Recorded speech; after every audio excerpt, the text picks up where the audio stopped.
이번 돈봉투 사건, 지난 전당대 사건을 계기로 해서 우리가 완전 뼈를 깎는 혁신을 해야 된다고 생각하고요.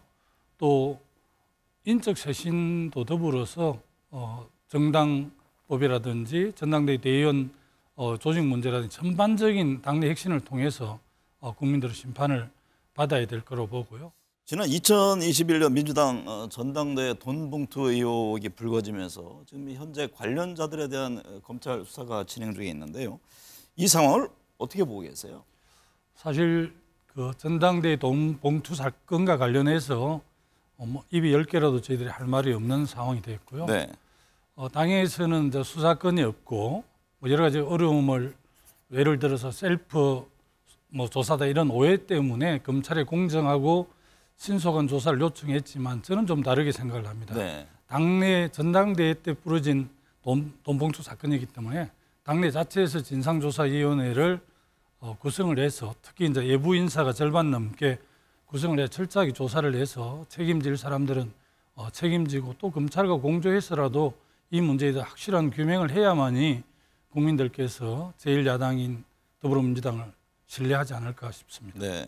지금 의혹에 연루된 의원들은 부인하고 있는데요. 당 일각에서는 자진 탈당을 거론하기도 합니다. 의원님께서도 이 탈당이라든가 좀 강력한 조치를 취해야 한다 이런 얘기를 한 적이 있는데 그 당시에 이제 사건이 터지자마자 네.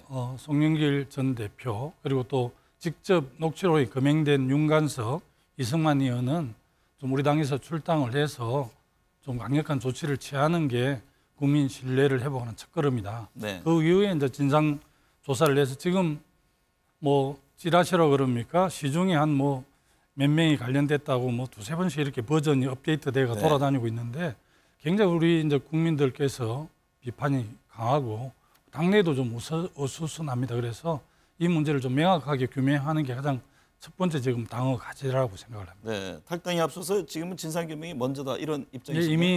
이미 아시다시피 이제 어제 네. 국민과 당원들에게 자기가 전적으로 책임을 지겠다면서 이제 송영길 대표께서 직접 네. 탈당을 했습니다. 당 상임 고문직도 물러나고 아마 이제 그 인천시당이 정책실장으로 들어와서 한 번도 당을 이탈한 적이 없죠. 그리고 네. 오선 의원도 하고 인천광역시장도 한 송영길 대표께서 아마 선당 후사의 모습으로 저는 어제 본회의 참 결단을 했다고 생각을 합니다. 네. 돈봉투 의혹의 핵심 당사자인 송영길 대표가 어제 프랑스 현지에서 기자회견을 가졌습니다. 탈당하고 모든 책임을 지겠다, 즉시 귀국해서 검찰 조사를 받겠다 이런 입장을 냈는데요. 송 전 대표의 이런 행보에 대해서는 어떤 평가세요? 당내 여러 평가가 있지만 한 번도 탈당하지 않는 네. 우리 민주당을 탈당을 결심을 하고 당연히 이제 상임 고문직도 사퇴를 하고 이 사안에 대해서 모든 정치적 책임을 본인이 지겠다. 법적 책임이 이제 검찰 수사 과정을 통해서 밝혀지겠습니다만 네. 그래서 큰 정치인다운 결단을 했다라고 그렇게 생각을 합니다. 아마 네. 권위에 찬 결단이라고 저는 그렇게 평가를 합니다. 여당에서는 이번 돈봉투 의혹에 대해서 공세 수위를 높이고 있는데요. 내년 총선에도 이 문제가 영향을 줄 것으로 보세요? 우리 당에서 깔끔하게 진상규명을 해서 책임자 처벌 안 하면 내년 총선에도 영향을 주리라고 봐지고요.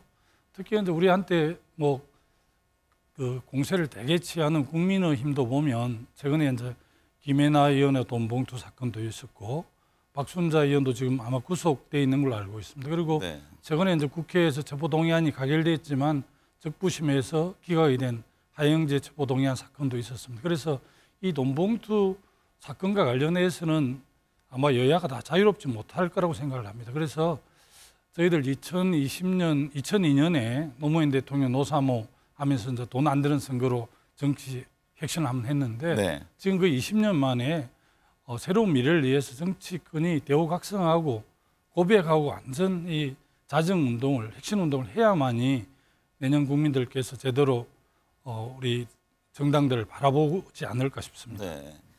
민주당은 이번 기회에 재창당 수준의 전면 쇄신의 계기로 삼아야 한다 이런 지적이 있습니다. 예.